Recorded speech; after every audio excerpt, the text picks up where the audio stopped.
Guys, good morning. सुबह के बज रहे 5:30। मैं उठ गई थी। उठते ही सबसे पहले मैंने लगाई झाड़ू, फिर शिवांश को दूध दिया, फिर उसके बाद मैं ब्रश करने लगी। ब्रश करने के बाद मैं छत पे आई। आज ये मॉर्निंग 6 बजे का व्यू है, सूरज बाहर आ गए थे।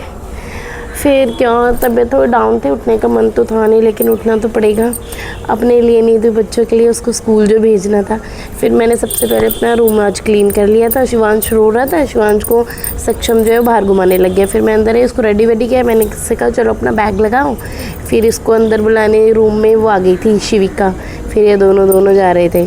उसके बाद आज ये चारों स्कूल जा रहे हैं। आज परी की तबीयत ख़राब थी तो परी नहीं गई थी, इसलिए ये चारों आज एक ही संग जा रहे थे। मैं भी नहा धो के रेडी हो गई थी। नहा धो के रेडी होने के बाद मैंने सबसे पहले करी अपनी पूजा। फिर मैं आ गई थी शिवालय, वहाँ तो मुझे आना ही आना है।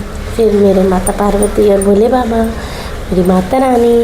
उसके बाद मैं घर आ गई थी। आज मैंने नाश्ते में कुछ खास नहीं बनाया था, जो हमने बच्चों के लंच में रखा था वही सबके लिए कर दिया था, पराठे और शिमला मिर्च आलू की सब्ज़ी और चाय। फिर सबसे पहले मैंने आज पिया था नारियल पानी। फिर मैंने अपना नाश्ता किया। नाश्ता करने के बाद मैंने कपड़े लगा दिए थे, इधर ये नहीं पट रहे थे। और आज मेरा बर्तनों का चट्टान कुछ इस कदर पहाड़ बन गया था। वो पता नहीं, मेरे रूम में ना बारिश के दिनों में सीलन हो जाती है, वो भी सिर्फ एक वॉल पे। उसकी वजह से मेरा ये फ़ोटो भी ख़राब हो गया। तो मैंने शिवांश के लिए बनाई थी सूजी की खीर।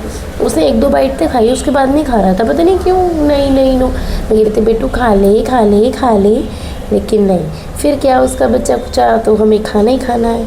मम्मियाँ तो इसीलिए और मोटी हो जाती हैं। फिर मैं छत पे जा रही थी कपड़े फैलाने, लेकिन मेरे से पहले मेरी फूलवंती चढ़ रही थी कि उसको पहले हर काम करना। धूप में हमसे नहीं खड़ा हो जा रहा था और ये तो ऐसे मज़े से भाग रहे हैं। बच्चों को पता नहीं लगती भी है या नहीं लगती है कुछ। फिर उसके बाद मैंने अपने पौधों को पानी दिया। फिर पौधों में पानी देने के बाद मैं नीचे आ गई थी एक एक करके। उसके बाद शिवांश को मैंने सबसे पहले केला खिलाया। उसने केला देख लिया तो वो केला खाने बैठ गया। उसके बाद ना बारिश का मौसम सा हो गया था। फिर हम तीनों छत पे आ गए थे कपड़े उतारने।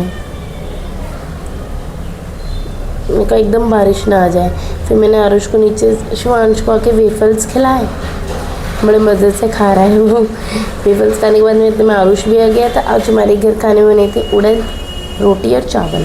फिर इन दोनों को खाना खिलाया एक एक करके। उसको तो पता नहीं, रोटी पसंद नहीं आती, वो चावल खाना चाहता है। और उसको भी मैं डांट के रोटी ज़रूर खिलाती हूँ।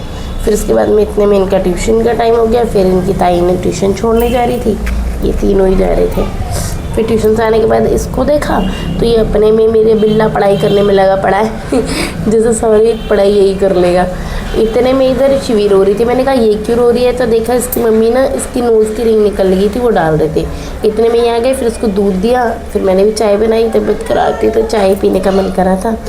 फिर मैंने भी चाय पी ली, आप भी पी लो। हाय गाइस, कैसे हो आप सब? उम्मीद अच्छे ही होंगे। तो शाम के बज रहे 6। मैं आई थी छत पे। मेरी थोड़ी तबीयत ख़राब हो रही है, मैंने आपको बताया भी था। अभी थोड़ी प्रॉपर ठीक ही नहीं हुई है, बट हाँ नॉर्मली। कल मैंने ब्लॉग इसीलिए नहीं बनाया था, जो कि कल कुछ ज़्यादा ही डाउन हो रही थी। मुझे नींद आ रही थी और कुछ ही नहीं हो रहा था। आज भी मुझे नींद आ रही है, मेरी शक्ल भी कुछ ऐसी हो रही होगी, लेकिन अब काम तो करना है धीरे धीरे। बाय, आज के लिए इतना ही, कल मिलते हैं। नमः पार्वती, बताया महादेव।